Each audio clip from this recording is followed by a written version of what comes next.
அருட்பெருஞ்சோதி அருட்பெருஞ்சோதி தனிப்பெரும் கருணை அருட்பெருஞ்சோதி. எல்லா உயிர்களும் இன்புற்று வாழ்க, வள்ளல் மலரடி வாழ்க வாழ்க, கொல்லா விரதம் குவளை எல்லாம் ஓங்குக, நல்லோ நினைத்த நலன் பெறுக, நன்றி நினைத்த எல்லோரும் வாழ்க இசைந்து. உலக மக்களே, அறிவார்ந்த அன்பர்களே, ஆண்மநேய ஒருமைப்பாடுடைய அன்பர்களே, வல்லப்பமா நமக்கு அருளிய திருவற்பாவிலிருந்து அருட்பெருஞ்சோதி ஆண்டவருடைய திருவிளையாடல்களையும் அருட்பெருஞ்சோதி ஆண்டவருடைய மகனாகிய நமது பிள்ளை பெருமானவர்கள் எப்படி சென்னையிலே இருந்த காலகட்டங்களில் தோன்றி துணையாக இருந்த காலகட்டங்களில் அவருடைய நிலைகள் எப்படி இருந்தன, ஒவ்வொரு 8 ஆண்டுகளிலும் இறைவனுடைய திருவிளையாடல் எப்படியெல்லாம் நடந்தது என்பதை வல்லப்பெருமானுடைய திருவற்பாவிலிருந்து நாம் பாடல்களின் மூலமாக பார்த்து கொண்டிருக்கிறோம். வல்லப்பெருமான் அவர்கள் இந்த பூலோகத்திற்கு வருவிக்க உற்ற காரணம், ஏற்கனவே பிரபஞ்சத்தில் தோன்றிய அழிந்து போன யுகங்கள், கிரேத யுகம், திரேத யுகம், துவார யுகம், கலியுகம், இந்த 4 யுகங்களும் அழிந்து விட்டது. அப்போ இந்த 4 யுகங்களிலுமே தோன்றிய சமயங்களும் மதங்களும் மார்க்கங்களும் அழிந்து விட்டது. இந்த உண்மை நிலை, இந்த பிரபஞ்சத்தினுடைய உண்மை நிலை உலக மக்களுக்கு யாருக்கும் தெரியாது, யாரும் சொல்லவும் இல்லை. இரண்டாவதாக, ஏற்கனவே தோன்றிய இந்த சமயங்கள் மதங்கள் மார்க்கங்களில் சொல்லப்பட்ட நெறிமுறைகளை பின்பற்றி கொண்டு மக்களை பிரிவினைப்படுத்தி பிரிவினைவாதத்தை உருவாக்கி கீழ் ஜாதி மேல் ஜாதி என்ற ஜாதிகளை உருவாக்கி ஒவ்வொருத்தருக்கும் மனித பிறவிகளை மாறுபட்ட கருத்துக்களை ஏற்றுக்கொள்ள வைத்து உலக மக்களை ஆட்டி படைத்து கொண்டிருந்தது இந்த சமயங்களும் மதங்களும் மார்க்கங்களும் சொல்லப்பட்ட நெறிமுறைகள். அதை உருவாக்கியவர்கள் அவர்கள் கருத்துக்கு ஏற்றபடி சமயத் தலைவர்களை உருவாக்கி, சமயத் தலைவர்கள் என்பது சைவ சமயத்தின் தலைவன் சிவபெருமான், வைஷ்ணவ சமயத்தின் தலைவன் திருமால், கௌபார சமயத்தின் தலைவன் முருகன், காணாபத்தியத்தினுடைய தலைவன் விநாயகன், சௌரம் அதாவது சூரியன், சாகலம் அம்மை, இப்படி சமயங்களுடைய தலைவர்களை உருவாக்கி அதற்கு ஏற்றபடி ஆலயங்களை அமைத்து வழிபாட்டு முறைகளை அமைத்து மக்களை வழிபட செய்து விட்டார்கள். இது காலகாலமாக நடந்து கொண்டிருக்கிறது. இதெல்லாம் முடிந்துவிட்ட சூழ்நிலையில் உலக மக்களுக்கு யாருக்குமே தெரியாது என்ற காரணத்தினால் அருட்பெருஞ்சாண்டவர் தன் மகனை இந்த பூலோகத்திற்கு ஒரு தாயின் வழியாக வருவிக்க செய்தார். அதற்கான காரணம், இறைவன் உருவாக்கிய சுத்த சன்மார்க்கத்தை உலக மக்களிடையே சொல்லி உலக மக்களையெல்லாம் சுத்த சன்மார்க்கத்தில் இணைத்து உலக மக்களெல்லாம் ஆன்மநேய ஒருமைப்பாட்டுடனும் சமரசமாகவும் உயிர் இரக்கத்தோடும் தயவோடும் கருணையோடையும் ஜீவகானிய ஒழுக்கத்தோடையும் உலக மக்கள் வாழ வேண்டும் என்பதற்காகவே தனது மகனை இந்த பூலோகத்திற்கு வருவிக்க செய்தார் அருட்பெருஞ்சோதி ஆண்டவர் என்ற உண்மை நிலையை நாம் திருவற்பாவின் பாடல் மூலமாக பார்த்து கொண்டிருக்கிறோம். அந்த வகையிலே நமது பிள்ளை பெருமானவர்கள் வருவிக்க உற்ற இடம் சிதம்பரம் அருகிலே மருதூர் என்ற ஒரு கிராமம். அந்த கிராமத்திலே வசித்து கொண்டிருந்த ராமையா பிள்ளை சின்னையம்மை அவர்களுடைய இல்லற வாழ்க்கையில் இவர் இறைவனுடைய மகனாக வருவிக்க உற்றார். அதாவது இறைவனுடைய மகனாக வருவிக்க உற்றார் என்பதற்கு காரணம், இந்த மகனால் சில காரியங்கள் இந்த பூலோகத்தில் நடக்க வேண்டும். அந்த நோக்கத்திற்காகத்தான் தனது மகனை இந்த உலகியலிலே வருவிக்க செய்தார் அருட்பெருஞ்சோதி ஆண்டவர்.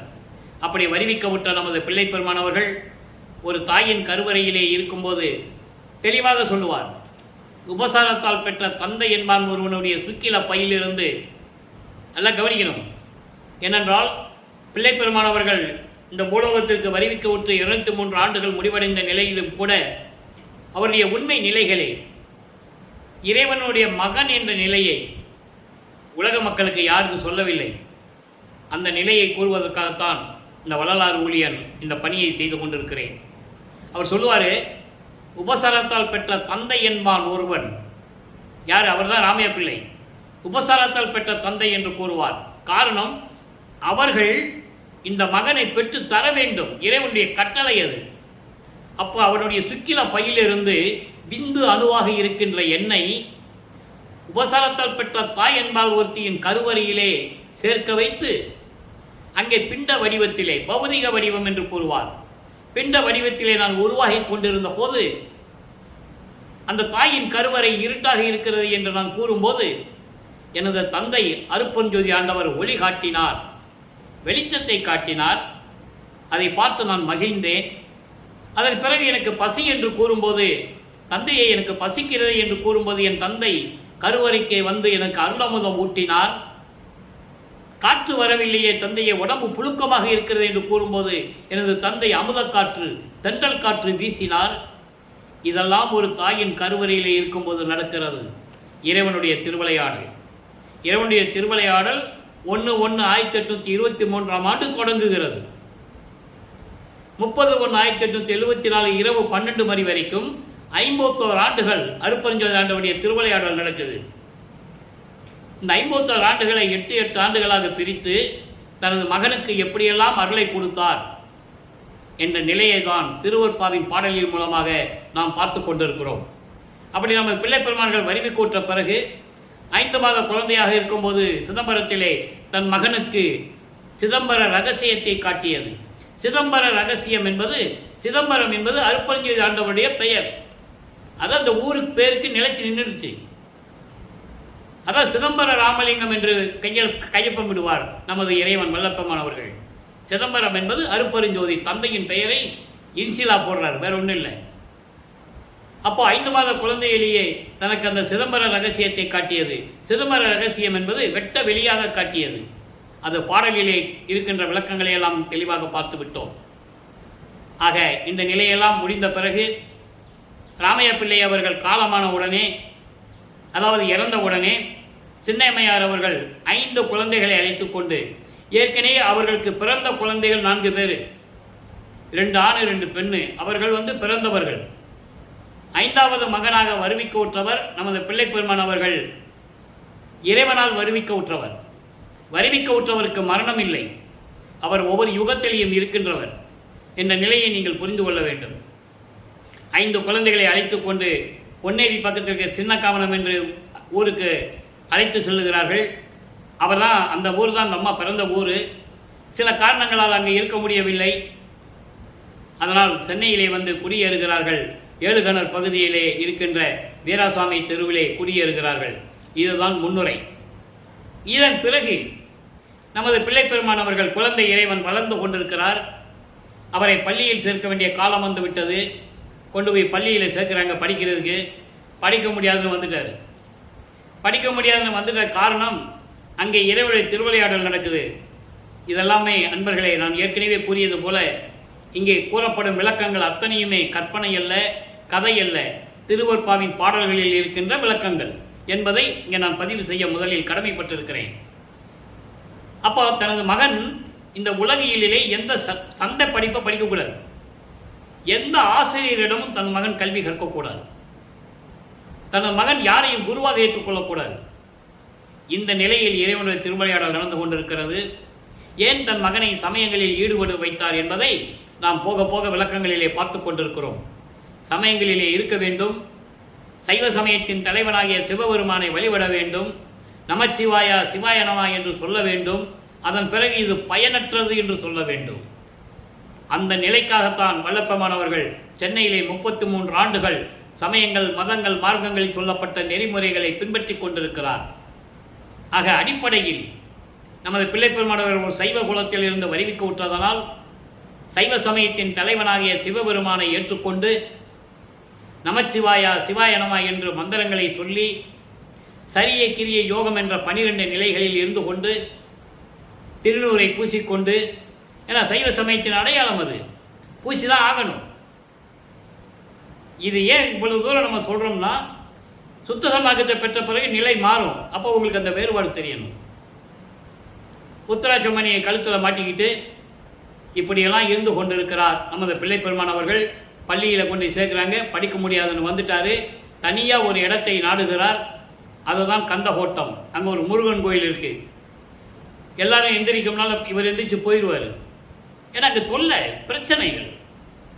பள்ளிக்கூடத்தில் சேர்த்து ஒரு பிள்ளை படிக்க முடியாதுன்னா வீட்டில் பிரச்சனைகள் இருக்க தானே செய்யும். எல்லாரும் தூங்கின பிறகு தான் வர்றது. உலகியலிலே அவருக்கு வைத்த பெயர் ராமலிங்கம். அங்கே மருதூர் பக்கத்தில் பின்னலூர்னு ஒரு கிராமம் இருக்குது. அங்கே ராமலிங்கேஸ்வரர் கோயில் இருக்குது. அதான் உங்களுக்கு குலதெய்வம். அங்கே தான் அவருக்கு ராமலிங்கன் பேர் வச்சு மொட்டை போட்டு காது குத்தி கடுக்கானம் போட்டாங்க. இது சமய நிலைகளில் இருக்கின்ற பழக்க வழக்கங்கள். இது நிலையானது அல்ல. நல்லா புரிஞ்சுக்கணும். நீங்கள் நிலையானதல்ல, இது பழக்க வழக்கங்கள், அவ்வளோதான். அந்த காலத்தில் பழகிட்டாங்க. அந்த பழக்க வழக்கங்கள் இவருக்கு நடந்தது. பின்னாலெல்லாம் அந்த கடுக்கான கலெக்டர் தான் அருப்புரிஞ்சது ஆண்டவர் தான், அது நம்ம வேறு விளக்கங்கள் கொடுத்துருக்கோம். அப்போ அந்த நிலையில் இருக்கும்போது 8 ஆண்டுகள் முடிஞ்சிருச்சு. 8 ஆண்டுகள் முடிந்த உடனே முதல் 8 முடிஞ்சு போச்சு. 51 ஆண்டுகளை 8 8 பிரிக்கும் போது 6 8 48. கடைசியில் 3 வருடம் இருக்குல்ல, அதான் சித்தி வளாகம் மேட்டுக்குப்போம். ஆக 48 ஆண்டுகள் வரைக்கும் எப்படி இருந்தார், அவருடைய நிலை என்ன அப்படின்றதான் நம்ம பார்த்துக்கிட்டு இருக்கோம். இப்போ முதலாக நம்ம ஏற்கனவே 5 வருடங்களாக யூடியூப்பில் பேசிகிட்டு இருக்கோம், நிறைய விளக்கங்கள் சொல்லியிருக்கோம். இப்போ ஒவ்வொரு பகுதியாக பார்த்துக்கிட்டு இருக்கோம். மக்களுக்கு சொல்லணும் திருவருட்பான என்ன, அந்த பாடல் என்ன, பாடலுடைய விளக்கம் என்ன, அந்த காலகட்டங்களில் நமது பிள்ளை பெருமான் அவர்கள் எப்படி இருந்தார். நான் பிள்ளை பெருமான் என்று கூறுவதுண்டு ஏற்கனவே விளக்கம் சொல்லியிருக்கேன். நான் ஏன் பிள்ளை பெருமான் சொல்கிறேன்னா, அருப்பெருஞ்சாண்டவர் தன் மகனுக்கு வைத்த பெயர் செல்வப்பிள்ளை. அதனால தான் நான் அவரை பிள்ளை பெருமான் என்று கூறுவதுண்டு. பிற்காலத்தில் அருட்பிரகாச வள்ளலார் என்று அழைக்கப்பட்டால் அந்த பெயர் நிலைத்து விட்டது. இருக்கட்டும். அப்போ நமது பிள்ளை பெருமான் அவர்கள் 8 ஆண்டுகள் இந்த நிலையில் இருந்து கொண்டிருக்கிறார். 9வது ஆண்டு தொடங்குகிறது. 2வது 8 தொடங்குது. 9வது ஆண்டில் இறைவன் அவர் முன் எழுந்தருளி, மகனே, நீ என்னால் வருவிக்க விட்டவன், கவலைப்படாதே, அஞ்சாதே. ஏன்னா அவர் அந்த நிலையில் இருந்து கொண்டிருக்கிறார். ஏன் பிறந்தோம், எதுக்காக நமக்கு இந்த நிலைமைகள்லாம் உருவாகுது, நம்ம பள்ளிக்கூடத்துக்கும் போக முடியல, படிக்கவும் முடியல, இவ்வளவு பிரச்சனைகள் ஏன் நடக்குது என்று குழம்பிக் கொண்டிருந்த நேரத்தில், சஞ்சலப்பட்டு கொண்டிருந்த நேரத்தில் 9வது ஆண்டில் இறைவன் அவர் முன் எழுந்தருளி, மகனே, நீ என்னால் வருவிக்க விட்டவன், நீ என் மகன், என் குலத்தின் மூத்த மகன், நீ சில காரியங்கள் உன்னால் நடக்க வேண்டியது இருக்கிறது. அதை நிறைவேற்றுவதற்காகத்தான் உன்னை இந்த பூலோகத்தில் நான் வருவிக்க செய்தேன், ஒரு தாயின் வழியாக. கவலை வேண்டாம், இப்போது ஞானத்தை பெற்றுக்கொள், உனக்கு முன்பருவம் பின்பருவம் காட்டி அருள் செய்வேன் என்ற நிலையில் கூறிவிட்டு தன் மகனுக்கு ஒரு மறைப்பு நிலையை கொடுத்துவிட்டு மறைந்து விடுகிறார். மறைப்பு நிலை என்பது பிரபஞ்சத்தின் உண்மைகள், சில விஷயங்கள் அவருக்கு தெரியாது. அருட்பெருஞ்சோதி ஆண்டவர் தான் இறைவன் என்று தெரியாது. அவர்தான் தன்னை வருவிக்க விட்டார் என்ற நிலை அவருக்கு தெரியாது. சுத்த சன்மார்க்கம் இருக்கிறது தெரியாது. காலங்காலமாக நிலவிக் கொண்டிருந்த அந்த சைவ சமயத்தை பின்பற்றி கொண்டிருக்கிறார். ஆண்டாறு 3 ஆண்டிலே ஆட்கொண்ட அருள்கடலை என்று கூறுவார். 6+3 9. இறைவன் தன்னை 9வது வயதில் ஆட்கொண்டதை பாடல்களிலே கூறியிருக்கிறார் என்பதை இங்கே நான் பதிவு செய்ய கடமைப்பட்டிருக்கிறேன். அப்படிதான் வளர்ப்பவனை பற்றி பேசும்போது சொல்லணும். அவர் இறைவனுடைய மகன், இப்படிதான் வருவிக்க விட்டார், இந்த நிலையில் அவரை இந்த ஆண்டில் ஆட்கொண்டார், இந்த நிலையை சொல்ல வேண்டும். சரியா? இப்போ ஆட்கொண்டுட்டாரு. இப்போ இறைவனுடைய மகன் தெரியும். சிவபெருமானை தலைவனாக ஏற்றுக்கொண்டார், இறைவனாக ஏற்றுக்கொண்டார். காரணம், சைவ சமயத்தின் தலைவன் சிவபெருமான். இப்போ என்ன நடக்குது? 9வது ஆண்டிலிருந்து 12 ஆண்டுகளுக்குள் 1ஆம் திருமுறை உருவாகிறது. 8 பதிகங்கள், 712 பாடல்கள். நம்ம ஏற்கனவே திருவருள் முறையீடு, வடிவடை மாணிக்கமாலை என்ற பதியங்களுடைய பாடல்களை இறைவனுடைய திருவிளையாடல் என்ற பதிவிலே நாம் பார்த்து விட்டோம். அதன் பிறகு சிவனேச வெண்பா பதிகம் 4 பாடல்களை பார்த்துக்கிட்டு இருக்கோம். மொத்தம் 100 பாடல். இதுவரை 60 பாடலுடைய விளக்கங்களை பார்த்துருக்கிறோம். நல்லா கவனிக்கணும். இப்போ வல்லப்பமானவர்கள் 9வது ஆண்டிலிருந்து 12 ஆண்டுகளுக்குள் இருக்கும்போது 1ஆம் திருமுறை உருவாகிறது. சிவனேச வெண்பா என்பது சிவபெருமானிடம் விண்ணப்பம் வைப்பது, சிவபெருமானை நண்பனாக ஏற்றுக்கொண்டு அன்பாக விண்ணப்பம் வைப்பது சிவனேச வெண்பா. பாடலை கவனிங்க. எண்ணில் எளியேன் தவிர எல்லா உயிர்களும் நின் தன்னில் இலகும் தாழ் நிழல் சார்ந்திடும் கான். மண்ணில் வரும் தீங்கு என்ற எல்லாம் என் சிந்தை இசைந்து உற்றன, மற்ற ஆங்கு ஒன்றும் இல்லாமையால். பாட்டு இது பாட்டு கொஞ்சம் உங்களுக்கு கேட்குற கொஞ்சம் கடினமாக தான் இருக்கும், புரியாமல் இருக்கும். இறைவன் கொடுத்த விளக்கம் மிகவும் எளிமையான விளக்கங்கள். நல்லா கவனிக்கணும். எண்ணில் எளியேன் தவிர எல்லா உயிர்களும் நின் தன்னில் இலகும் தாழ் நிழல் சார்ந்திடும் கான்.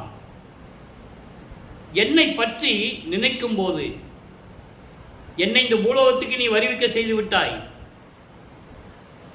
நான் இறைவனுடைய மகன் என்று யாச்சும் சொல்லவும் முடியல. அப்போ என்னை பற்றி நினைக்கும் போது இந்த உலகில் படைக்கப்பட்ட எல்லா உயிர்களும் உன் திருவடியினுடைய நிழலில் விளங்கி கொண்டிருக்கின்றன, உன்னுடைய திருவடி நிழலில் சார்ந்து இருக்கின்றன. 84 லட்சம் வகை பேத வகையான உயிரினங்கள் என்று சொல்லுவார், யோனி பேத வகை என்று சொல்லுவார். 84 லட்சம் வகை உயிரினங்கள் என்னை தவிர எல்லாமே உன் திருவடியுடைய நிழலில் சார்ந்து கொண்டிருக்கின்றன. உன்னுடைய திருவடிய நிழலில் அமர்ந்து நிம்மதியாக இருந்து கொண்டிருக்கின்றன. ஆனால் இந்த மண்ணில் நீ இந்த பூலோகத்தில் என்னை வருவிக்க செய்த பிறகு இந்த மண்ணுலகிலே நான் அடைந்த துன்பங்களும் துயரங்களும் எவ்வளவு என்று உனக்கு தெரியுமா? உற்றன, என் சிந்தை இசைந்து உற்றன. நீ வாட்டுக்கு பூலோகத்தில் வந்து விட்டுட்டு போயிட்ட. நான் படுற துன்பங்கள் எவ்வளவு துன்பங்கள், இதெல்லாம் என்னுடைய உள்ளத்திலே வந்து சேர்ந்து விட்டன, என் உள்ளத்தில் சேர்ந்து விட்டன. ஏன்? அங்கே ஒன்றுமே இல்லை. ஒன்றுமே இல்லை என்பது உன்னுடைய அருள் இல்லை.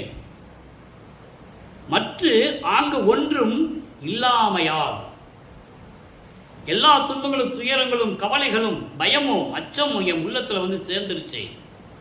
காரணம், என் உள்ளத்தில் ஒன்றுமே இல்லைன்றாரு. அந்த ஒன்றுமே இல்லை என்பது என்ன? இறைவனுடைய அருள் இல்லை. இறைவா, உன்னுடைய அருள் எனக்கு இல்லாமையினால் என் உள்ளத்தில் இந்த மண்ணுலகிலே நான் வருவிக்க உற்று நான் படுகின்ற துன்பங்கள் துயரங்கள் எல்லாமே என் மனதை புண்படித்துக் கொண்டிருக்கின்றன. காரணம், உன்னுடைய அருள் எனக்கு இல்லை. எல்லா உயிர்களும் உன் திருவடியில் இருந்து கொண்டிருக்கின்றன, என்னை தவிர. விரைவில் வந்து எனக்கு அருள வேண்டும் என்று முறையீடு செய்கிறார். அப்போ வல்லற்பமானவர்கள் 9வது ஆண்டிலிருந்து வருவிக்கவுற்ற 9வது ஆண்டிலிருந்து 12 ஆண்டுகளுக்குள் இந்த நிலையில் இருந்து கொண்டிருக்கிறார். சரி, இப்போ 13வது ஆண்டு தொடக்கம். ஞானத்தை பெற்ற பிறகு நமது குழந்தை இறைவன் பிள்ளைப்பெருமான் அவர்கள் குடியிருந்த பகுதியிலிருந்து, ஏழுகணர் பகுதியிலிருந்து, இப்போ அந்த இடத்துக்கு பேர் வள்ளலார் நகர்னு பேர். ஏழுநகர் பகுதியிலிருந்து திருவொற்றியூருக்கு நடந்தே போகிறார். காரணம், மனம் தூண்டி விடுகிறது. மனம் தூண்டுகிறது என்று சொல்வதை விட அங்கே அருப்பஞ்சாண்டவர் மனதை தூண்டி விடுகிறார். என் மகனை திருவொற்றியூருக்கு அழைத்து செல், அவனுக்கு நிறைய வேலைகள் இருக்கு, நீ கூட்டு போ. அப்போ அந்த மனைவியிடம் என்ன சொல்லுகிறார்? நெஞ்சை தேற்றல் என்ற பதிகத்திலே இன்னைக்கு 8வது பாடல். ஒவ்வொரு பதிகமாக பார்த்துட்டு இருக்கோம். இப்போ 2ஆம் திருமுறை உருவாகிறது. 13வது ஆண்டிலிருந்து 2ஆம் திருமுறை உருவாகிறது. 16 ஆண்டுகளுக்குள் என்ன நடந்தது அதை தான் இப்போ நம்ம பார்க்குறோம். 1824ஆம் ஆண்டிலிருந்து 1840 ஆண்டுகள் வரை இந்த 16 ஆண்டுகள், 2 8 16, இந்த 16 ஆண்டுகளில் என்ன நடக்கிறது என்பதை இப்போ நம்ம பார்த்துட்டு இருக்கோம். இப்போ மனதிடம் என்ன சொல்லுகிறார்? திருவொற்றியூருக்கு போகிறார், மனதை கூட்டு செல்லுகிறார். மனமே, நீ என்னுடன் வா, நீயும் வா, நீ தூண்டி விட்டு நீ அங்கங்கேயும் போயிடக்கூடாது, என் கூட இரு, என் கூட வா, நம்ம போய் திருவொற்றியூரில் சிவபெருமான் தியாகராஜ பெருமானை வணங்குவோம், அவர் என்ன கொடுக்குறாரோ அதை அப்படியே உனக்கு வாங்கி கொடுத்துருவேன் என்ற நிலையில் இந்த பாடலை நமக்கு அள்ளி இருக்கிறார்கள். நல்லா கவனிக்கணும். மனம், சித்தம், புத்தி, அகங்காரம் என்ற அந்த கரணங்களை பிள்ளைப்பெருமான் அவர்கள் கடக்க வேண்டும். அவரை அறியாமலேயே கடந்து கொண்டிருக்கிறார். அவரை அறியாமலேயே இறைவனுடைய திருவருளால் இதை கடந்து கொண்டிருக்கிறார் என்பதுதான் இந்த பாடலின் மைய கருத்து. நல்லா கவனிங்க. காலம் செல்கிறது அறிந்திலை போலும், காலன் வந்திடில் காரியம் இல்லை கான், நீளம் செல்கின்ற மிடற்றினார் கரத்தில் நிமிர்ந்த வெண் நெருப்பு ஏந்திய நிமலா, ஏலம் செல்கின்ற குழலி ஓர் புடையார் இருக்கும் திருவொற்றியூருக்கு என்னுடன் வருதி, ஞானம் செல்கின்ற துயர்கட வரங்கள் நல்குவார் அவை நல்குவேன் உனக்கே. மனதிடம் சொல்லுகிறார், மனமே கவலைப்படாதே, காலம் சென்று கொண்டிருக்கிறது, ஆண்டுகள் கடந்து கொண்டிருக்கிறது, அது உனக்கு தெரியாதா? காலன் வந்திடில், மரணம் வந்துவிட்டால் உன்னால் என்ன செய்ய முடியும்? ஒன்றும் செய்ய முடியாது. சொல்றாரு, காரியம் இல்லை. மனமே, ஆண்டுகள் உருண்டோடி கொண்டிருக்கிறது, மரணம் வந்துவிட்டால் என்ன செய்வாய்? உன்னால் ஒன்றும் செய்ய முடியாது. அப்போ நம்ம என்ன பண்ணணும்? திருவொற்றியூருக்கு போகணும். வா என் கூட. அங்கே யார் இருக்கா? நீலம் செல்கின்ற மிடற்றினார். அன்றலாம் இந்த வரி அற்புதமான வரி. இதுக்கெல்லாம் விளக்கம் சொல்லணும்னா எவ்வளோ நாள் சொல்லணும். ஆனால் நான் எளிமையாக சொல்கிறேன். நீலம் செல்கின்ற மிடற்றினார். ஒரு காலத்தில் அரக்கர்கள் தேவர்களை துன்புறுத்தி கொண்டிருக்கிறார்கள், வலிவுழந்து இருக்கிறார்கள். உயிருக்கு உத்தரவாதம் இல்லை, அரக்கர்கள் அழித்து கொண்டிருக்கிறார்கள். அந்த காலகட்டங்களில் தேவர்களுக்கு அமுதம் தேவைப்படுகிறது. அப்போ பார்க்கடலை ஒரு பாம்பை மத்தாக வைத்து கடைகிறார்கள். அந்த பாம்பு ஒரு அரக்கன். ஆக பார்க்கடலிலே அமுதம் வருகிறது. அப்போ அந்த பாம்பு அந்த அமுதத்திலே விஷத்தை கக்குகிறது, உமிழ்கிறது. என்ன செய்ததுன்னு யாருக்கும் தெரியல. உடனே சிவபெருமான் வருகிறார்.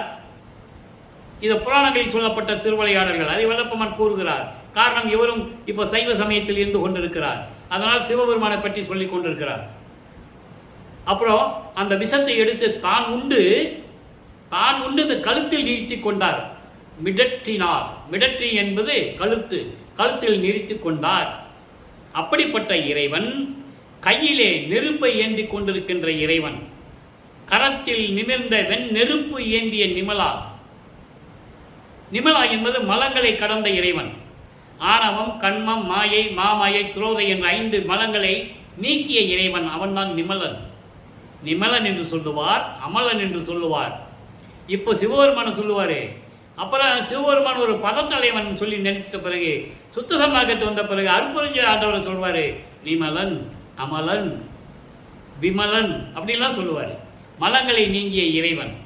எல்லாருக்குமே மலங்கள் உண்டு. அருட்பெருஞ்சோதி ஆண்டவரையும் வல்லற்பெருமானையும் தவிர எல்லாருக்குமே மலங்கள் உண்டு. நல்லா புரிஞ்சுக்கணும். கர்ம சித்தி, யோக சித்தியில் இருக்கிறவங்களுக்கெல்லாம் மலங்கள் உண்டு. சகலர், பிரளயகலர், விஞ்ஞானகலர்.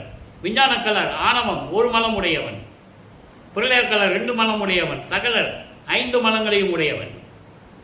திருவடி புகழ் சில வரும் அற்புதமான விளக்கங்களை நான் கொடுத்துருக்கேன், நீங்கள் யூடியூப்பில் பார்க்கலாம். அப்போ மலங்கள் இல்லாத இறைவன் ஏலம் செல்கின்ற குழலி ஓர் புடையார். ஏலம் செல்கின்ற குழலி, மனம் வீசக்கூடிய கூந்தலை உடைய என் அம்மை உமையாளை ஒரு பக்கத்தில் இடது பக்கத்தில் கொண்டிருக்கின்ற இறைவன். அதான் ஏலம் செல்கின்ற குழலி ஓர் புடையார். உமையாளை மனம் வீசக்கூடிய கூந்தலை உடைய என் அம்மை உமையாளை இடது பக்கம் கொண்டிருக்கின்ற இறைவன். அப்படிப்பட்ட இறைவன் இருக்கின்ற இடம் திருவொற்றியூருக்கு என்னுடன் வா. அப்படி வந்தால் இந்த ஞானம் செல்கின்ற துயர்கட, இந்த மண்ணுலகிலே ஏற்பட்ட துன்பங்களும் துயரங்களும் நீங்க வேண்டும் என்றால், அதான் ஞானம். ஞானம் என்பது இந்த மண்ணுலகம், பூலோகம். இந்த பூலோகத்திலே ஏற்படுகின்ற துன்பங்களும் துயரங்களும் எல்லாமே நீங்க வேண்டும் என்றால் அவர் வரங்களை கொடுப்பார், வரங்கள் நல்குவார். வரங்களை கொடுப்பார், அவை நல்குவேன் உனக்கே. அதை அப்படியே வாங்கி நான் உனக்கு கொடுத்துருவேன், எனக்கு வேண்டாம். மனதிடம் சொல்லுகிறார். ஏன் சொல்றாரு? தனக்கு எந்த விதமான பற்றுகளும் ஆசைகளும் இல்லை என்பதை அந்த காலகட்டங்களிலே வல்லப்பமானவர்கள் பாடலிலே கூறியிருக்கிறார் என்பதை நீங்கள் கூர்ந்து கவனிக்க வேண்டும். புரியுதா? இப்போ மனதிடம் சொல்லிட்டாரா? இப்போ வல்லப்பமானவர்கள் 16 ஆண்டுகள் வரைக்கும், வல்லப்பமனை பற்றி கூறும்போது வயது என்று சொல்லக்கூடாது என்று ஏற்கனவே நான் சொல்லியிருக்கேன். 16 வயசு வரைக்கும் அப்படின்னு சொல்லக்கூடாது. வருவிக்க ஊற்றாண்டிலிருந்து 16 ஆண்டுகள். வல்லப்பமனுக்கு ஏது வயது? அவர் ஒவ்வொரு யுகத்திலையும் இருந்தவர். யுகங்கள் அழிந்துவிடும். அந்த யுகத்தில் இருந்த மக்கள் அழிந்து விடுவார்கள், சமயங்கள் அழிந்துவிடும். ஆனால் இவர் மட்டும் அழிய மாட்டார். ஊழிதோறும் ஊழி உழப்பராது ஓங்கி வாலி என்று எனக்கு வைத்த நன்னிதியே. அவங்க அப்பா சொல்றாரா மகன்கிட்ட, மகனே யுகங்கள் அழிந்து விடும், எல்லாம் அழிந்துடும், நீ ஒவ்வொரு யுகத்திலையும் நீ இருக்கிறவனி என்று எங்க அப்பா எனக்கு சொன்னாருன்னு சொல்லுவார். ஊழிதோறு உழவினும் அழியா உடம்பை அளித்தனன். 4 யுகங்களிலுமே கிருஷ்ணனுடைய 10 அவதாரங்கள் நடந்தது. ஒவ்வொரு அவதாரத்திலையும் அவன் பிறக்கணும், சாகணும், திரும்பி பிறக்கணும். அதான் அவதாரங்கள். வருவிக்க விட்டவர் அப்படி அல்ல. இறைவனுடைய மகனாக வருவிக்க விட்டவன் கழிவில்லை. ஏன்னா கிரேத யுகத்தில் 6 அவதாரங்கள், மச்ச, கூர்ம, வராக, வாமன, நரசிம்ம, பரசுராம. கிரேதயுகத்தில் ராமர் அவதாரம் ஒன்று தான். துவாரயுகத்தில் பலராமனும் கிருஷ்ணனும் 9. அயகிரி அவதாரம் கலியுகத்தில் முடிஞ்சு போச்சு. அதெல்லாம் முடிஞ்சு போச்சு. சுத்த சன்மார்க்க காலம் வரும்போது அது விளங்கும்னு சொல்லியிருக்காரு. கலிப்புருஷம் வருவார், அவர் வார், இவர் வாருன்னா அதோட மக்களுடைய பொருளை கழிப்புறது ஏற்கனவே முடிஞ்சு போச்சு எல்லாம். அது சுத்த சன்மார்க்க காலம் முழுசாக வரும்போது உங்களுக்கு புரியும்னு சொல்லிட்டாரு. ஆக இந்த நிலையில் இருக்கும்போது ஏன் இது சொல்கிறேன்னா, எல்லாருமே செத்து செத்து தான் பிறக்கணும். செத்து செத்து பிறக்கும் இந்த தேவர்கள் என் முன் வழியிலர் என்று சொல்லுவார். மனிதர்களை விட்டுவார். மனித பிறவிகள் பிறக்கணும் இறக்கணும் அது வேற. தேவர்களே சொல்லுவார். அவங்க செத்து செத்து பிறக்கும் இந்த தேவர்கள் என் முன் வழியிலர். வழியிலர் என்பது எனக்கு நிகரானவர்கள் அல்ல, என் வலிமைக்கு அவர்கள் நிகரானவர்கள் அல்ல. தெளிவாக சொல்லுவார். அப்படிப்பட்ட இறைவன் எனக்கு கொடுக்கறத உனக்கு கொடுக்குறேன்னு சொல்லிட்டாரா. இப்போ 16 ஆண்டுகள் முடிஞ்சு போச்சு. சரி, அதோடு இருக்கட்டும். இப்போ சுத்த சன்மார்க்கத்தை பெற்ற பிறகு அவருடைய நிலை என்ன? ஏன்னா கம்பேரிசன் கொடுக்கணும். கொடுத்தா தான் வளர்ப்பமான் யாருன்னு உங்களுக்கு புரியும். நான் வாட்டுக்கு அதையே சொல்லிட்டு போனோம்னா உங்களுக்கு வளர்ப்பமான் யாருன்னு புரியாது. அப்போ 6ஆம் திருமுறையிலே 36வது பதிகம் உண்மை கூறல், அங்கேயும் 8வது பாடல். 2ஆம் திருமுறையிலே 36வது பதிகம், அங்கே சிவபெருமான் சொல்லுவார். சுத்த சன்மார்க்கத்தை பெற்ற பிறகு 36வது பதிகம் உண்மை கூறல்ல அற்புஞ்சொய்தி ஆண்டவர் தான் இறைவன். நான் அப்போ தெரியாமல் சொல்லிட்டேன், எனக்கு அற்ப அறிவாக இருந்தது, எனக்கு தெரியாது, இறைவனுடைய திருவிளையாடல் நடந்தது, அதனால் நான் திருநூறு பூசிக்கிட்டு உத்தராட்ச கோட்டையை போட்டுக்கிட்டு நான் நமச்சிவாய சிவாய நமன் சொல்லிக்கிட்டு இருந்தேன், அது பயனற்றது அப்படின்ட்டு இப்போ சொல்லுவார். இப்போது சுத்த சன்மார்க்கம் அதை ஏன் சொல்கிறேன் நீங்கள் புரிஞ்சுக்கணும். பிரிவினைப்படுத்துவதற்காக அல்ல, அதெல்லாம் முடிந்து விட்டது என்ற நிலையை உலக மக்களுக்கு சொல்லணும். பிரிவினைவாதத்தை உண்டாக்கக்கூடிய சமயங்களும் மதங்களும் மார்க்கங்களும் இனிமேல் தேவையில்லை என்ற கருத்தை உலக மக்களுக்கு சொல்லணும். இப்போ உண்மை கூறல சொல்றார் பாருங்க. அரை கணம் இன்றியே கரைகணம், கரைகணம் இன்றியே கடல் நிலை செய்தீர், கருணை கடலுக்கு கரை கரணம் செய்யீர், உரை கனவாத உயர்வு உடையீர், என் உரைக்கண் விளப்பில் உதவி செய்கின்றீர். அங்கே இருக்கிற வரைக்கும், சென்னையில் இருக்கின்ற 33 ஆண்டுகள் வரைக்கும் எந்த விதமான லாபம் அவர் அடையவில்லை, எந்த விதமான அருளையும் கிடைக்கவில்லை. அது நம்ம ஏற்கனவே தெளிவாக நம்ம பாடலில் பார்த்துருக்கோம். 5 வருஷமாக நம்ம யூடியூப்பில் போட்டிருக்கோம். அதனால் அப்பப்போ விளக்கங்கள் வரும்போது திருப்பி சொல்ல வேண்டிய கடமை இருக்கிறது. உதவி செய்கின்றீர், உரைகன எண்குண மாநிதி ஆனீர்,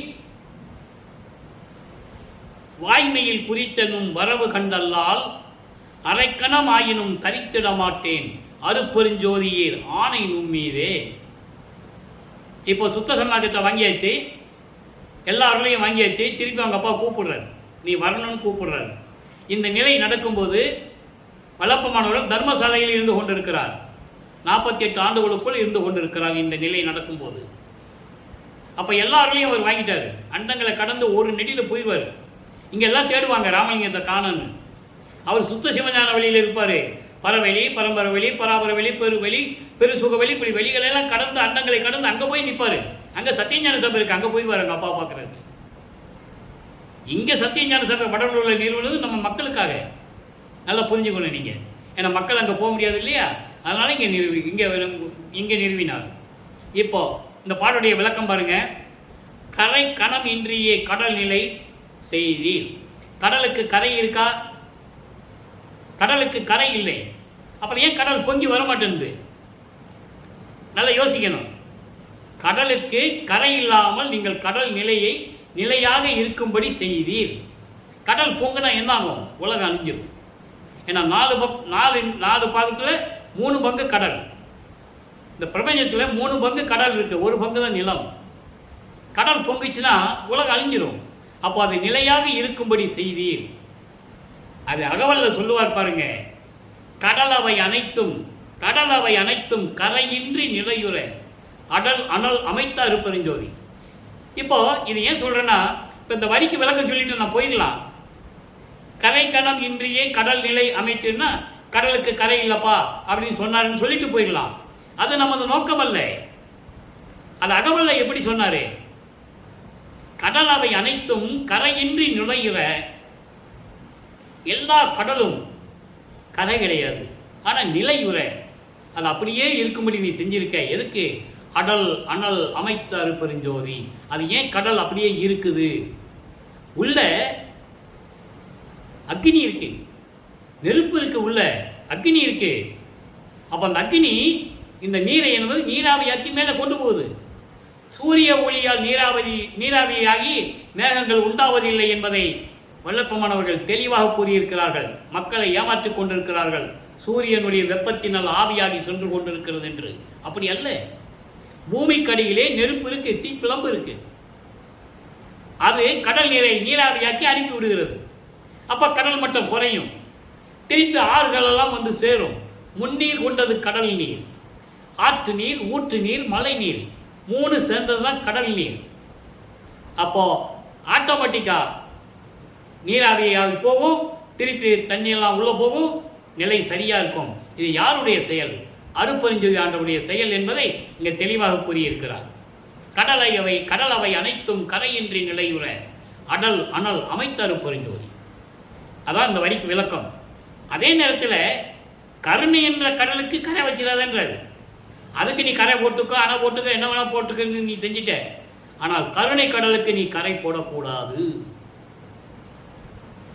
கருணைக்கு கருணை என்னும் கடலுக்கு நீ கரை அளவு வைக்கக்கூடாது, அள்ளி கொடுத்துடணும். உரைக்கனவாத உயர்வு உடையீர், சொல்ல முடியாத அரிய நிலையில் இருக்கின்ற அருப்பெருஞ்சோதி ஆண்டவரே, என் சொல்லளவில் வியந்து நான் நினைக்கிறதெல்லாம் நீ கொடுத்து உதவி செஞ்சிட்டு இருக்க, அருளை கொடுத்துட்டு இருக்க. வரைக்கன என் குணமானிதியானே, அதாவது வரைகுணம் என்பது என் குணம் வரையறை செய்துள்ள என் குணம் கொண்ட இறைவன். தன்மையத்தனாதல், தூய உடம்பினாதல், இயற்கை உணர்வினாதல், முற்றிலும் உணருதல், இயற்கையாகவே பாசங்களை நீக்குதல், முடிவில் ஆற்றல் உடைமை, பேரின்ப உடைமை, வரம்பில் இன்ப உடைமை, 8 குணங்கள் உண்டு இறைவனுக்கு. அந்த எண் குணம் கொண்ட இறைவனுடைய குணாதிசயங்களை வைத்துதான் எண் கோண வடிவில் சத்தியஞான சபையை நிறுவியது வல்லப்பெருமான் அவர்கள் என்பதை இங்கு நான் பதிவு செய்ய கடமைப்பட்டிருக்கிறேன். 8 திசைக்காக அல்ல, 8 காவலர்கள் என்று சொல்லுவார்கள், அதற்காக அல்ல. அது சமயங்களில் சொல்லப்பட்டது. இறைவனுடைய 8 குணங்களை கொண்டுதான் எண்கோண வடிவிலே சத்தியஞான சபை அமைத்தது என்பதை இங்கே நான் பதிவு செய்ய கடமைப்பட்டிருக்கிறேன். அப்படிப்பட்ட இறைவனே, இனிமேல் இப்போ சொல்கிறேன், சத்தியமாக சொல்கிறேன், இப்போ நீ என்னை பார்க்க வரணும். நீ வரலன்னு வச்சுக்கோ, 6 நிமிஷம் கூட என்னால் பொறுத்துக்க முடியாது. அருப்பெருஞ்சோதி ஆண்டவரே, என் தந்தையரே, இது உண்மையில் சத்தியம், விரைவில் வந்துவிடு சொல்லிட்டாரா? இப்போ மகன் கூப்பிட்டாரு, இறைவன் வரணும்ல, வராரு. 69வது பதிகம் ஆனந்த அனுபவம், 8வது பாடல். நல்லா கவனிக்கணும். எங்கே 2ஆம் திருமுறையில் 36வது பதிகளுக்கு 8வது பாடலுக்கு, 6ஆம் திருமுறையிலே 36வது பதியத்தில் 8வது பாடலுக்கு விளக்கத்தை பார்த்துட்டோம். அங்கே இருக்கிற வரைக்கும் இறைவன் வரல. ஏன்? சிவபெருமான தெருவில் ஓடுவார் இவரை பார்த்து. அந்த விளக்கங்களை நம்ம பார்த்துருக்கோம். அப்பப்போ வரும்போது அந்த விளக்கங்கள் உங்களுக்கு கிடைக்கும். ஏன்பா ஓடுறேன்னு இவர் பின்னாலே ஓடுறாரு? இதெல்லாம் யார் சொன்னது? உலக மக்கள்கிட்ட யார் சொன்னது? பாடல்கள் இருக்கு. சிவபெருமான இவர் பார்த்து ஓடுறாரு, கூப்பிடுறாரு, நில்லுன்னு கூப்பிடுறாரு. நான் நிற்க மாட்டேன், உங்ககிட்ட சிக்கனன்னு நான் சிக்கனன்னு நீ கேட்குற கேள்விக்கு என்னால் பதில் சொல்ல முடியாது. நீ பெரிய எடுத்த சமாச்சார பிள்ளை, நீ பெரிய எடுத்த பிள்ளை, நான் உங்ககிட்ட மாட்ட மாட்டேன், நீ காலம் வரும்போது நீ பார்த்துக்கோன்னு சொல்லிட்டு அவர் ஓடுவார். இவரை பார்த்து பயந்துட்டு ஓடுறாருங்க.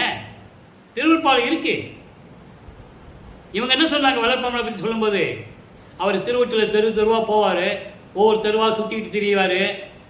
அங்கே ஒரு அம்மன சாமியார் இருந்தார், நாய் போகுது பேய் போகுதுன்னு சொன்னாங்க. இவர் வரும்போது உத்தமர் வரும்னு சொன்னார். இதெல்லாம் என்ன?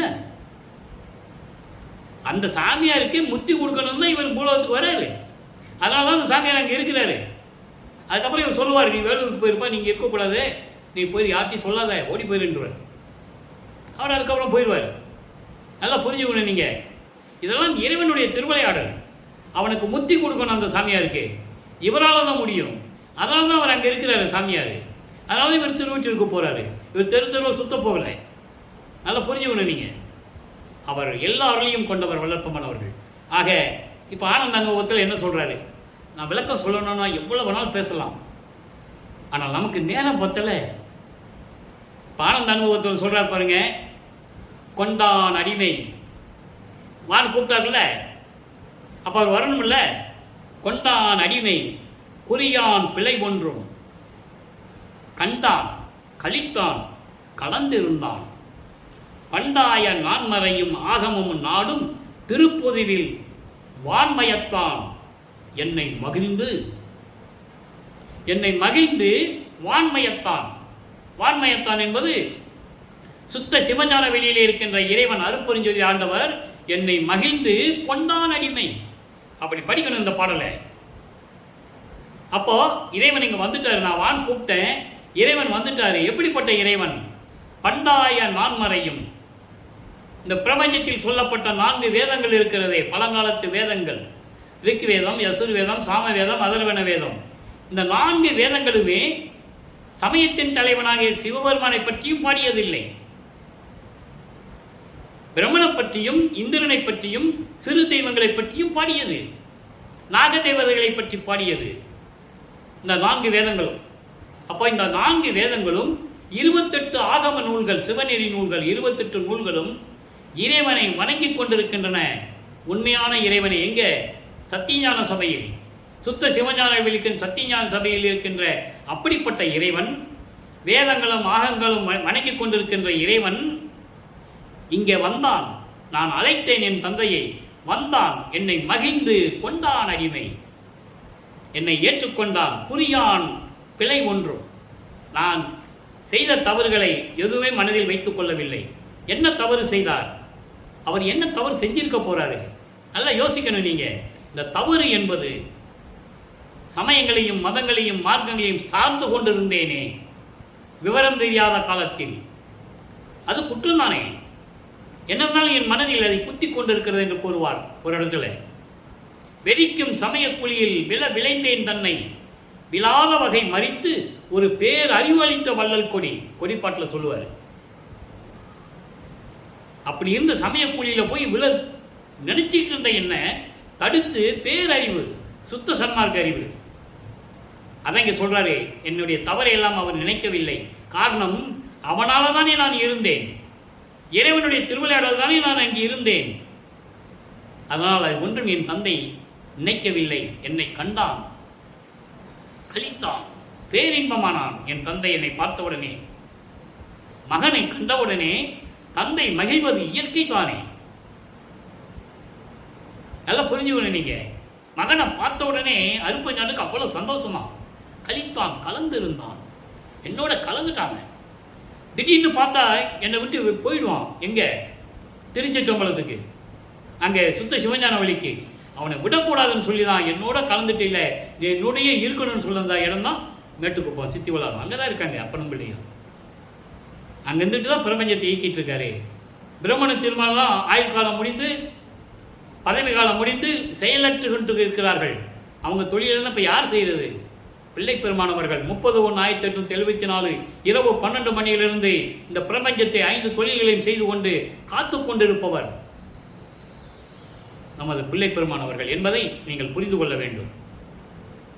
கலந்திருந்தான். இப்படிப்பட்ட இறைவன் என்னோட 2 கலந்து மகிழ்ந்து கொண்டிருக்கிறான் எனது தந்தை என்று கூறுகிறார். ஆக வல்லப்பமானவர்கள் இந்த பூலோகத்திற்கு வருவிக்க உற்று சமயங்களுடைய நெறிகளை பின்பற்றி கொண்டிருந்த காலகட்டங்களில் 16 ஆண்டுகள் வரைக்கும் அவர் எப்படி இருந்தார்னு பார்த்துட்டோம். சுத்த சன்மார்க்கத்தை பெற்ற பிறகு அதெல்லாம் பொய், அதெல்லாம் தேவையில்லை என்று சொல்லும்போது நிறைய பாடல்கள் உண்டு, யாரும் மறுக்க முடியாது. அத்தனை உண்மைகளும் திருவருட்பாவிலே உண்டு. மக்களை பிரிவினை செய்து கொண்டிருக்கின்ற இந்த சமயங்களும் மதங்களும் மார்க்கங்களும் அழிந்து விட்டது.